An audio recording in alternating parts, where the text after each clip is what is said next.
All right, if you're watching this video, it's because you've already done the first half of this paper. Now we're going to do the second half. So what we're going to do is we're going to talk about when a solid changes to a liquid or a liquid changes to a gas and so on. What happens when they are changing? Well, let's draw the particles inside these boxes of what each of these means. So we have our solid right here, liquid, and a gas. So we know that a solid has very rigid, patterned particles that are tightly packed together, just like so. You see how they're kind of like they're organized. They're like in straight lines. They're in contact and they're vibrating. So go ahead and draw that in that box. We've got our solid. Then our liquid is going to be where they're a little bit farther apart and there's not really a pattern to it. They're just kind of there. And then they can slide past each other. So they're kind of just like moving around, just like that. And then a gas is when the particles are very far away from each other. They don't slide past each other because they bounce all over the place. So what happens when a solid goes to a liquid? We call that melting. When a solid goes to a liquid, it's called melting.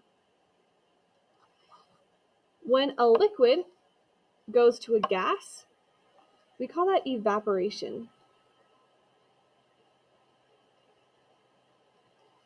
An example of this is when you are cooking, like cooking pasta or something, and you have water and you heat the water and boil the water.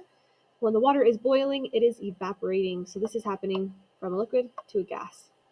Now, when a gas changes to a liquid, it's called condensation.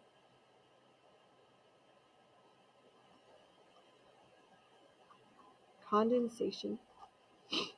When a liquid changes to a solid, we call this freezing.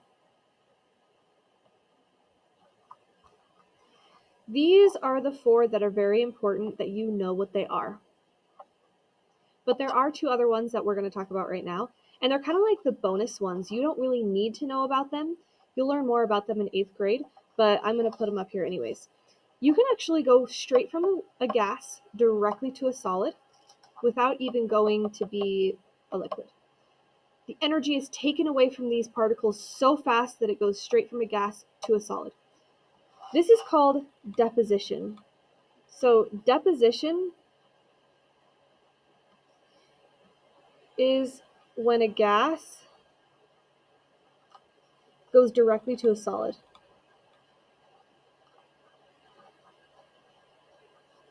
Oh, and I wrote this too big. Oops. All right. And then you can actually also go straight from a solid directly to a gas when the energy is added to these particles so fast that they just skip over a liquid and they go straight to a gas. This is called sublimation. So sublimation is when a solid goes directly to a gas. Okay, so these are the 6: deposition, melting, freezing, evaporation, condensation, and sublimation. These are the 6 different changes or the phase changes, but these 4 right here are the only ones that you'll really need to know for 6th grade. There is one arrow left right here. In this arrow, you are going to write increasing kinetic energy of the molecules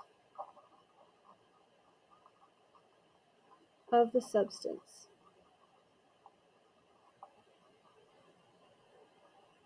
What this means is that kinetic energy is the energy of motion, things in motion. So the faster it is, the more kinetic energy it has. The less motion it has, or it's not moving very much, it has less kinetic energy. So as kinetic energy increases, right, this goes from very, very slow, kind of slow, to really fast. That increasing kinetic energy of the molecules of the substance, this is a lot of kinetic energy, this is not a lot of kinetic energy. Kinetic energy of particles also is very correlated with heat. So this, if it has low kinetic energy of particles, is low heat. If it has a high kinetic energy of particles, then it's high heat. That is why a gas is going to be hotter than a solid. For example, like water. Water is a great example.